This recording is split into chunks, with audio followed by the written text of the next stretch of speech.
রোজা এমন একটা ইবাদত, আল্লাহর হাবিব সাল্লাল্লাহু আলাইহি ওয়াসাল্লাম বলেছেন যে সকল ইবাদতের সওয়াব ফেরেশতারা দান করে, কিন্তু রোজা এটা এমন একটা ইবাদত যেই ইবাদতের সওয়াব আল্লাহ তাআলা নিজে দান করে।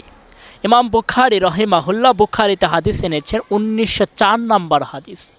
আল্লাহর হাবিব সাল্লাল্লাহু আলাইহি ওয়াসাল্লাম বলেছেন যে কুল্লু আমালি ইবনে আদম ইউদাআফুল হাসানাতু বিআশরি আমসালিহা ইলা 700 দিফিন, যে এই মাহে রমাজানে আল্লাহ রাব্বুল আলামিন তার বান্দার নেক আমলকে 1 থেকে 70 গুণ পর্যন্ত বৃদ্ধি করে দেন।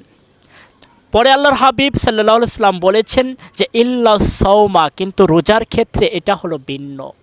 আল্লাহর হাবিব সাল্লাল্লাহু আলাইহি ওয়াসাল্লাম বলেছেন ফা ইন্নাহু লি ওয়া আনা আজজি বিহি, যে রোজাটা এটা আমার জন্য, আমার বান্দাকে আমি এর প্রতিদান দান করব। সুবহানাল্লাহি ওয়া বিহামদিহি।